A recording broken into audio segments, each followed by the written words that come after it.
Welcome to Brindavan, a Parthasadi family Samarpanam to our beloved parents, a space for enjoying Vaishnava Sampradaya, Slokas, songs, Divyadesa Pasarams, and much more. Namaskaram. Today we will see the Arthanubhavam of Slokam 22 of Vishnu Sahasranamam. Ayiram Namangal, Ayiram Gunangal. We dedicate this to our parents, Rajalakshmi and Srinivasa Iyengar, and Kamala and Seshadri. Our mission of Vrindavan will focus on 4 pathways to Vaishnavanubhavam: Pasurams and Slokas in Santai form, Pasurams and Slokas as music, Divya Kshetra Mahimai, and classical art forms. रामानुजदयापात्रं ज्ञानवैराग्यभूषणं श्रीमद्वेङ्कटनाथार्यं Vande वेदान्तदेशिकं श्रीशैलेशदयापात्रं दीपत्यादिगुणात्मकं यतीन्द्रप्रवणं Vande रम्यजामातरं मुनिम्.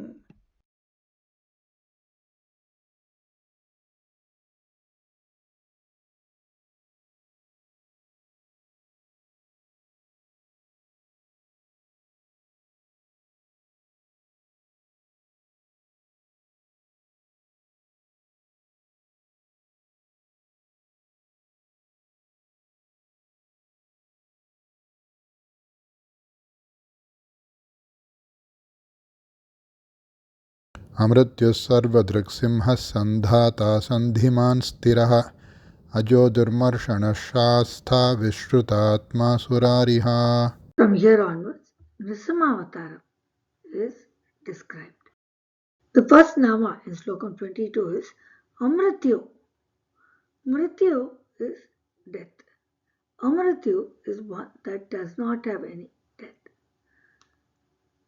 Since Bhagavan has no birth or death, he just existed. He is an enemy of death and he kills even death. He says about this in Bhagavad Gita. In Bhagavad Gita, chapter 2, verse 20,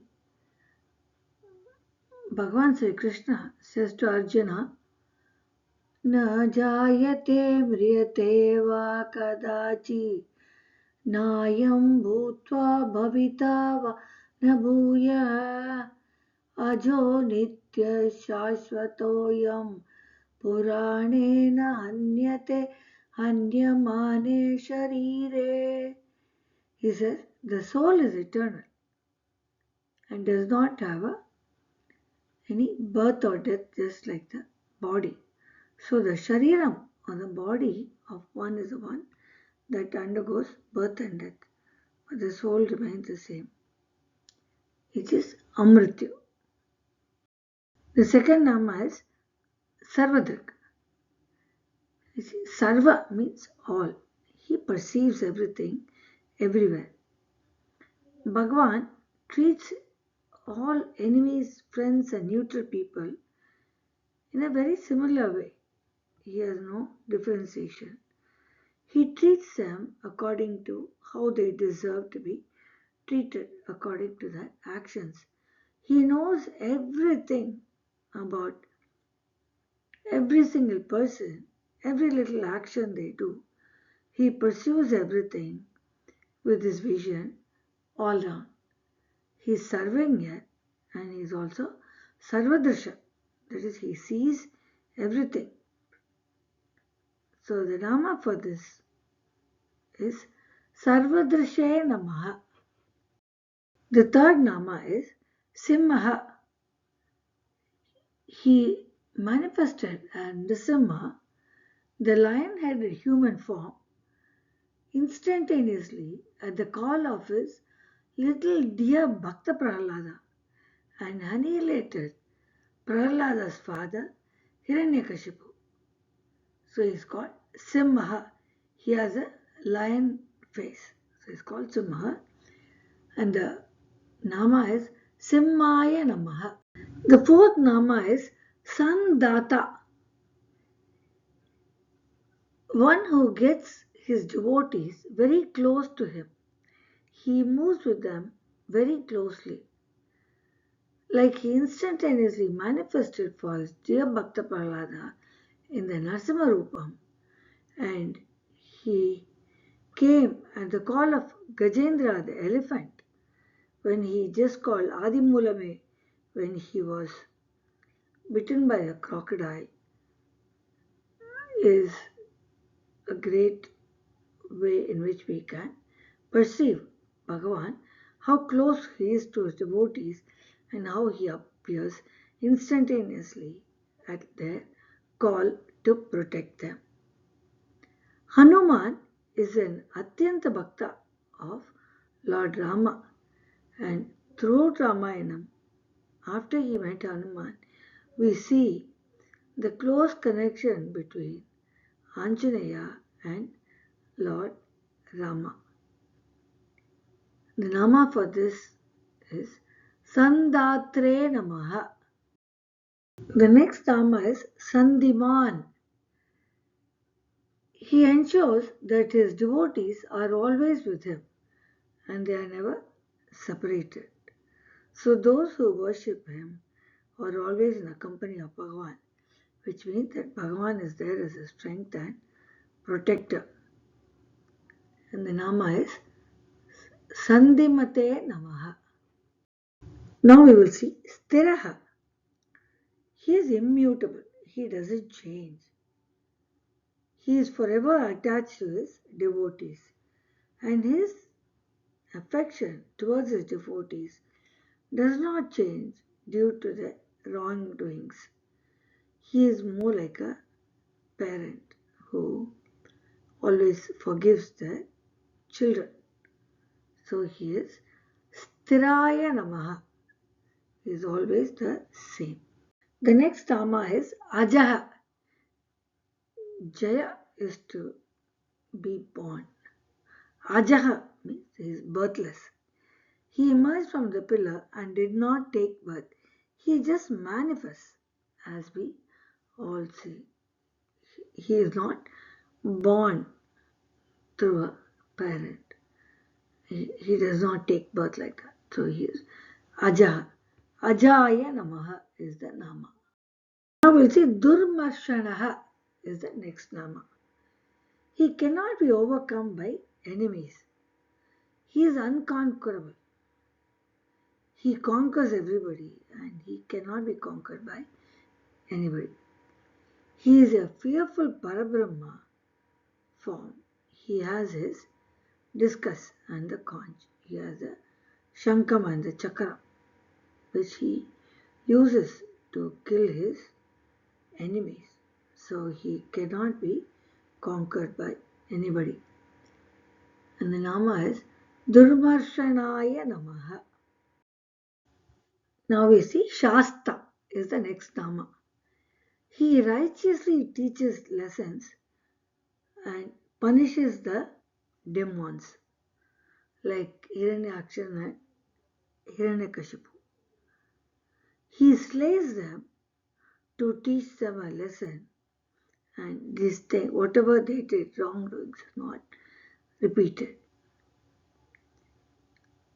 Hiranyaksha and Hiranyakashipu are enemies to everyone, and so he scared them like a roar of the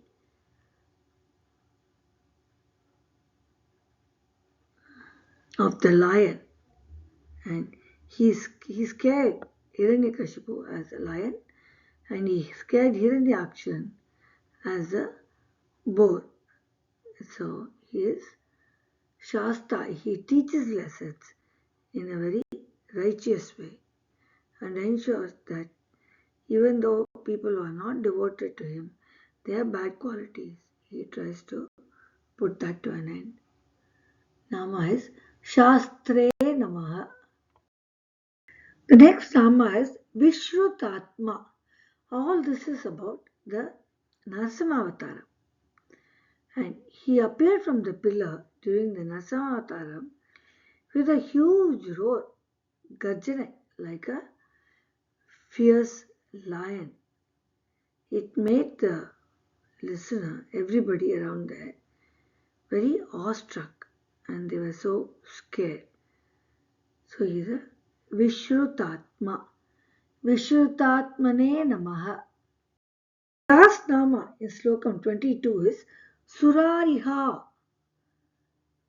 He is the slayer of the enemies of those who worship him, meditate, and do penance on him. So he is the slayer of the enemies of his devotees. He does this to protect his devotees and do good to them. At the same time, by slaying the bad people, he gives them moksha and he also teaches them a lesson that they should not be doing what they do. So he is Surariha, is the last of the namas in Slokam 22. And the nama is Surarigne Namaha. To summarize Slokam 22, this is all about Nrisimha. He is beyond death and kills even death. He has no birth and death. He treats people according to their actions. He knows thoroughly everything about everyone. He manifested in the Narasimha and killed Hiranyakashipu.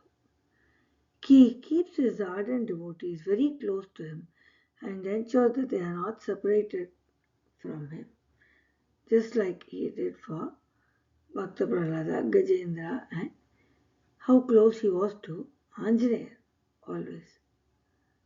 He is immutable and does not change due to the wrongdoings of his devotees. He is birthless and is not born out of birth like Chetanas. He is unconquerable, fearful, Parabrahma, having his chakram and shankam to destroy the enemies. Righteously, he teaches lessons by punishing those who do wrong. He is fearful as he manifested as Lord Narasimha with a loud roar from the pillar when he slayed Hiranyakashipu. He protects his devotees from those who worship, meditate, and pray to him and annihilate his enemies. This brings us to the end of Slokam 22. See you all in Slokam 23 of Vishnu Sahasranamam.